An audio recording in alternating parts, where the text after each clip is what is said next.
Hola la communauté, comment allez-vous? Aujourd'hui on se retrouve les gars parce que j'ai récemment vu un reportage qui retrace un peu l'histoire du meurtre de Maeva Rousseau. J'aimerais vous le partager aujourd'hui et pour ceux qui connaissent déjà le format du coup on change pas. Sur la deuxième partie il y aura une petite question à laquelle j'aimerais bien que vous répondiez en commentaire, donc n'hésitez pas à participer, ça fait toujours plaisir.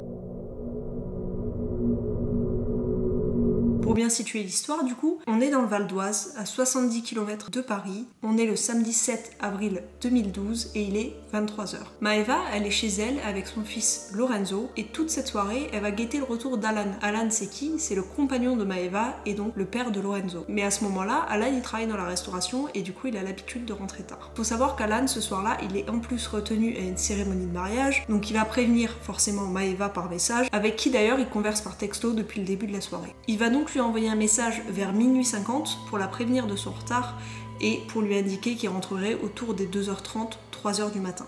À ce message-là, Maeva elle n'y répond pas, mais ça inquiète pas du tout Alan qui se dit elle a dû s'endormir à l'étage avec Lorenzo, il est minuit 50, c'est normal. Aux alentours de 2h40 du matin, du coup, Alan rentre chez lui, il ouvre la porte et en fait il se rend compte que déjà la porte est pas fermée à clé, ce qui lui paraît bizarre parce que normalement elle ferme à clé. Il continue donc dans la maison et pareil, chose étrange, d'une, il n'y a aucune lumière et de deux, la télé est éteinte. Et Maeva a l'habitude de laisser et la lumière allumée et la télé allumée afin de montrer qu'il y a une présence. Il se met à entendre son fils qui pleure à l'étage, mais des pleurs complètement inhabituels, c'est pas des pleurs de fatigue, des pleurs de faim, c'est vraiment des pleurs que Alan n'a encore jamais entendues. Qu'est-ce qu'il va faire Alan? Vous vous en doutez, il va courir voir son fils, il va courir donc dans la mezzanine dans laquelle il y a Maeva également, et là il va retrouver sa femme allongée avec du sang partout dans la pièce. Alan, il va appeler directement le 18, il est paniqué, il comprend pas ce qui se passe. Le 18, forcément, il donne les conseils classiques, faites du bouche à bouche, faites un massage cardiaque. Il va rapidement se rendre compte que ça servira à rien parce qu'il ne sent aucun pouls quand il fait le massage cardiaque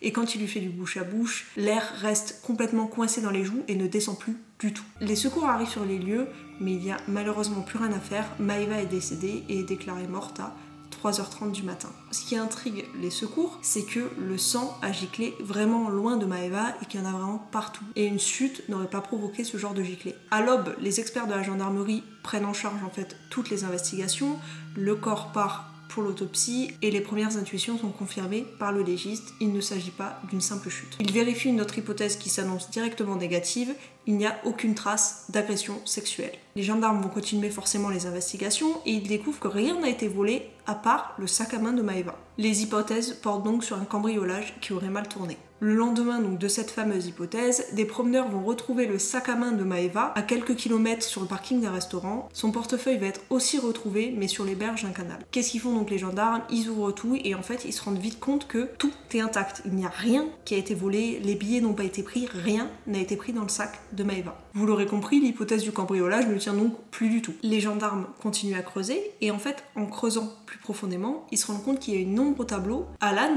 le conjoint du coup de Maeva, a déjà eu des ennuis avec la justice, il a déjà été arrêté pour trafic de drogue. Alan, au moment où ils vont se rendre compte de tout ça, il va tout expliquer de A à Z à la gendarmerie pour les guider au mieux, donc il va donner le nom de ce fournisseur, etc.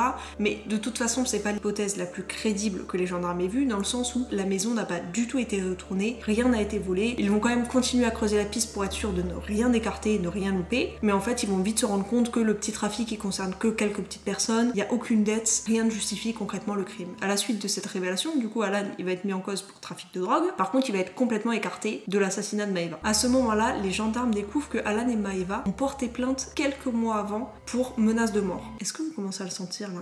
Moi, je le sens à plein nez. Et ces menaces-là, elles ont été faites par qui? Par Enda et Alain Berruet, qui sont des sexagénaires en fait d'un village voisin, sachant que Alain Berruet est le meilleur ami du père de Maeva. Cependant, l'emploi du temps du couple est complètement vérifié, ils ont un alibi, le mari Alain Berruet était parti dîner chez des amis qui le confirment, et la femme Enda par contre était seule chez elle, mais justifie également de l'alibi de son mari. Étant donné que Enda, elle a au final pas réellement d'alibi, étant donné qu'elle était seule chez elle, les gendarmes vont quand même creuser, ils vont perquisitionner le domicile, ils vont collecter les vêtements qu'ils portaient ce soir-là, mais aucune trace de sang, aucune trace d'ADN, rien ne prouve qu'ils aient été à un moment donné en contact avec Maeva. La dernière étape, c'est donc l'enquête de voisinage. Vous allez découvrir pourquoi, c'est un point extrêmement important. Tout d'abord, pendant l'enquête, ils vont trouver 2 témoins oculaire. Le premier, ce soir-là, en fait, il est en train de rentrer chez lui avec sa fille et il voit un homme à côté d'une camionnette blanche et l'homme a une attitude attitude extrêmement étrange. Chose déjà un peu bizarre, l'homme déjà a des gants et des bottes, et rares sont les gens qui se trimballent à 3h du matin avec des gants et des bottes. Et en fait, à chaque fois que le monsieur et sa fille vont se rapprocher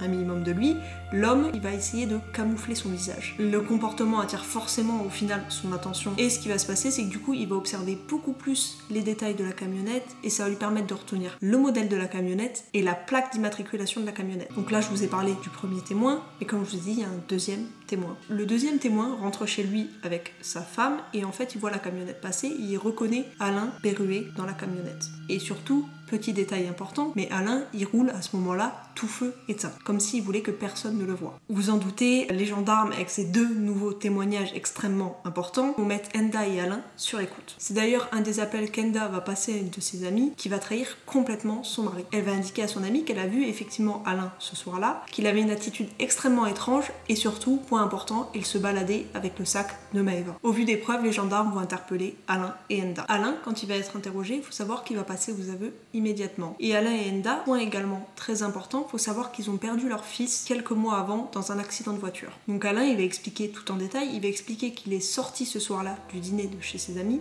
il est allé sur la tombe de son fils, et en fait, comme d'habitude pour nettoyer la tombe de son fils, il met des gants, il met des bottes, il s'équipe. Mais ce soir-là, Alain, après avoir nettoyé la tombe de son fils, il va être pris d'un accès de colère énorme, et il va du coup aller chez Maëva en s'armant d'une batte de baseball. Il s'est garé, il est entré dans la maison, vu qu'il n'était pas fermé à clé, souvenez-vous-en. Il est monté, et au moment où il est monté, en fait, il a trouvé Maëva en train de dormir avec son fils Lorenzo sur le lit de la mezzanine. Ça a réveillé Maëva, qui l'a reconnu, mais avant même qu'elle ait eu le temps de dire quoi que ce soit, Alain va la taper à plusieurs reprises au visage avec la batte. Il prend du coup le sac à main de Maëva, il rentre chez lui, et il aurait dit à sa femme, c'est fait, c'est Maëva. Et il serait parti se débarrasser du sac, des gants, des bottes, et brûler la batte de baseball. Et là, vous direz probablement comme moi, pourquoi Alain est allé tuer la fille de son meilleur ami. En fait, Alain, il va dire qu'il a vengé Rodolphe. Rodolphe, c'est qui? C'est du coup le fameux fils qui est mort quelques mois avant dans un accident de voiture. Alors Rodolphe, c'est qui? Quel lien il a avec la famille Rousseau du coup? C'est que c'était un très bon ami tout simplement d'Alan et de Maëva. Mais en plus de ça, Rodolphe, à une époque, il avait eu une petite histoire avec Maëva. Je dis une petite histoire parce que c'était rien de très sérieux. Rodolphe, c'était un coureur de jupons. Maëva, elle avait mis un terme à la relation, et par la suite, elle s'est mise avec Alan. À ce moment-là, Rodolphe, il l'a pas du tout accepté. Il a été extrêmement jaloux, il l'a extrêmement mal pris, et pourtant, à cette époque-là, Rodolphe, il avait une conjointe. Et Rodolphe, il s'est pas contenté d'un non,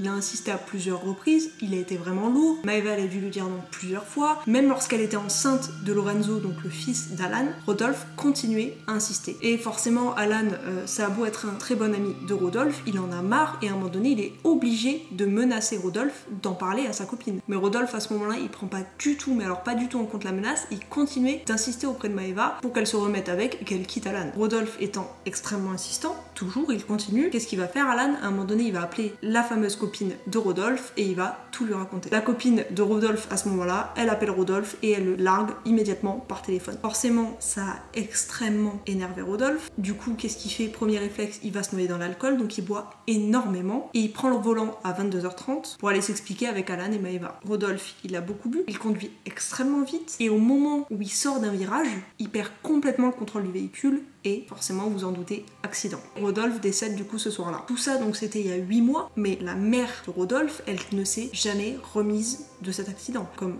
beaucoup de parents qui perdent un enfant, tu ne t'en remets clairement jamais. Mais au-delà de la perte de son enfant, en plus de tout ça, elle pense que ce n'est pas un accident et qu'il y avait quelqu'un d'autre avec lui ce jour-là. Elle a cherché du coup énormément, mais énormément de preuves, sauf que ça n'a jamais rien donné. Son mari, lui, à ce moment-là, il pense que c'est bien un accident. La mère de Rodolphe, elle est pas lucide. Elle dit non, mais mon fils, il aurait pas pu conduire aussi vite. Non, mais mon fils, il boit pas. Elle reste sur une image de son fils qui n'est pas forcément la bonne. Quand t'as un chagrin d'amour ou autre, que t'as bu, tu réagis pas toujours d'une manière normale. A contrario de ça, du coup, son mari se dit cette hypothèse est complètement possible, crédible. En plus, plusieurs personnes ont vu Rodolphe passer à vive allure et toutes ces personnes ont bien prouvé que Rodolphe était complètement seul dans la voiture et que personne d'autre n'était à côté. Sauf que son mari, du coup, il croit vraiment que c'est un accident, mais il entend sa femme lui répéter depuis 8 mois que ce n'est pas un accident, que Rodolphe est mort à cause de Alan et de Maëva, et surtout que c'est lui le père, c'est à lui de faire quelque chose pour Rodolphe. Et sa femme, elle va lui répéter ça. On continue pendant des mois, des mois, des mois. Et à un moment donné, qu'est-ce qu'il va faire, le mari? Il va complètement céder sous la pression de sa femme et il va tuer Maëva. Quand ils seront au tribunal, la femme va complètement laisser tomber son mari. C'est-à-dire qu'elle va tout nier en bloc. Son mari, c'est le fautif, mais c'est son mari qui a planifié ça. Non mais elle n'a rien à voir. Elle n'a jamais rien fait, elle n'a jamais rien vu. Le final, de quoi ils ont écopé? Alain avait écopé de 20 ans de prison et sa femme 2 ans avec sursis. L'histoire s'arrête là. Faut savoir que quand on regarde l'interview de Enda, c'est une horreur. Comment vous comprenez qu'il ait dit à votre mère « Je l'ai fait pour ma femme » ?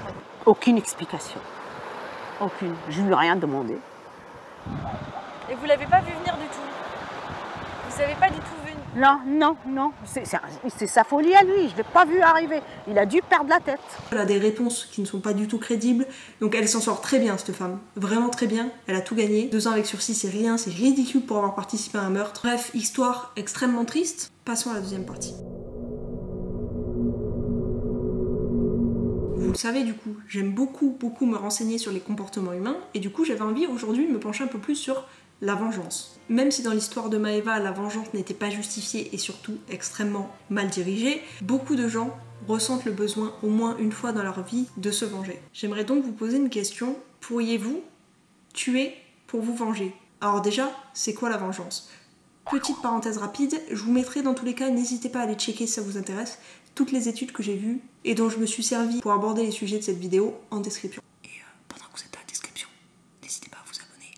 Alors déjà, la vengeance est considérée comme ayant une base biologique, instinctive et surtout évolutive, dans la mesure où ses racines proviennent des combats des animaux. La vengeance, concrètement, c'est l'action de nuire à une personne ou à un groupe d'individus dans le but de punir ou d'obtenir réparation. En gros, la vengeance vise à rééquilibrer les pertes subies et les gains. J'ai lu beaucoup d'études à ce sujet du coup, mais j'aimerais vous en partager 2 et j'aimerais avoir votre avis du coup. Vraiment, n'hésitez pas en commentaire les gars. La première étude parle du fantasme de vengeance et des différences entre les sexes. Alors attention, je vous vois venir, je vous parle d'une étude qui a été menée, je vous dis pas que c'est la vérité vraie, d'accord? Chacun a son avis sur le sujet, mais justement, je souhaitais vous partager cette étude pour avoir votre avis. Dans l'étude, ils évoquent déjà que le désir de vengeance, à savoir faire souffrir l'auteur, ne cesse que lorsqu'il est reconnu et surtout libéré, d'une manière ou d'une autre. Plus le mal et la transgression causés à la victime sont importants, vous en doutez, plus le désir de vengeance est grand. Alors que la plupart des gens dans le monde occidental ne s'engagent réellement jamais dans la vengeance, beaucoup par contre ont tendance à fantasmer après avoir été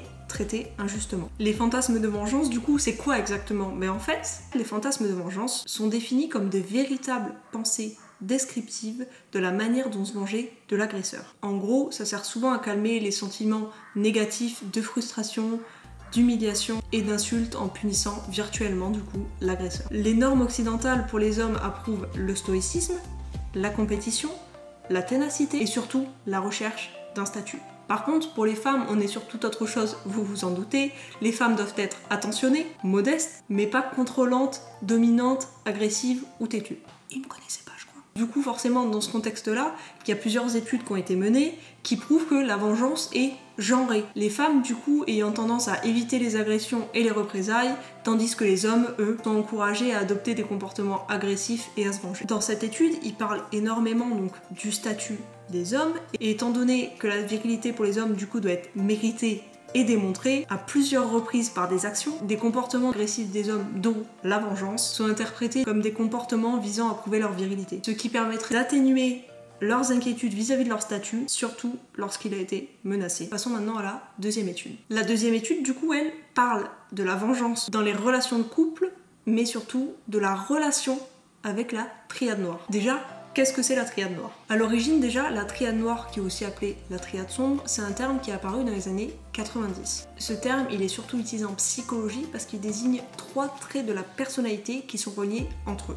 Alors ces 3 traits, c'est quoi? C'est le narcissisme, la psychopathie et le machiavélisme. En gros, en psychologie, ce qui nous permet de définir la triade noire, c'est de faire un test avec des questions très simples et des réponses rapides. Les questions, pour la plupart, portent sur des pratiques quotidiennes inavouées, comme l'utilisation par exemple de la flatterie pour obtenir ce qu'on veut. Maintenant, le but concret du test, c'est quoi? C'est de cerner si le patient est capable de commettre des actes odieux uniquement pour parvenir à ses fins. Donc cette étude, elle vise à examiner si, dans une relation de couple, le type de transgression du coup perçu par le partenaire est lié à la prise de décision de vengeance. Cette étude vise aussi à déterminer dans quelle mesure la triade noire influence la vengeance. Alors cette étude, comment elle a été menée? Déjà ils ont pris 2142 personnes, moitié hommes, moitié femmes et âgées surtout de 18 à 70 ans. Donc tous les participants ont rempli un questionnaire afin d'évaluer comment ils avaient réagi après avoir été victimes d'une transgression commise par leur partenaire. Les résultats sont extrêmement intéressants parce qu'ils prouvent que la moitié des participants qui se sentent du coup victimes d'une transgression conjugale manifestent des réactions de vengeance. Ces réactions, elles sont plus émotionnelles que rationnelles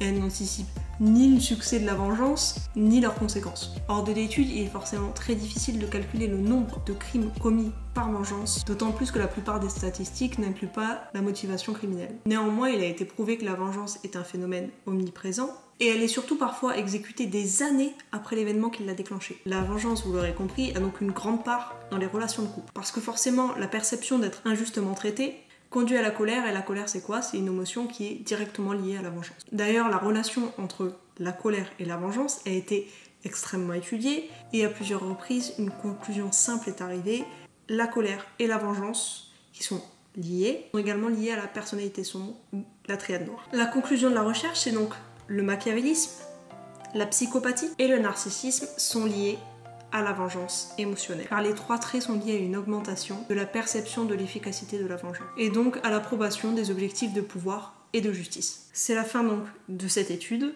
Merci à tous ceux qui sont restés jusque-là. Il y avait du contenu quand même, on va pas se le cacher. Bref, mais écoutez, je vous récupère pour vous dire au revoir en fait. Ah, attendez, je vous ai branché. Ah. Attendez, faut que je vous débranche. Voilà. Et bien écoutez, on se fait de gros bisous et on se dit à vendredi prochain. Gros bisous!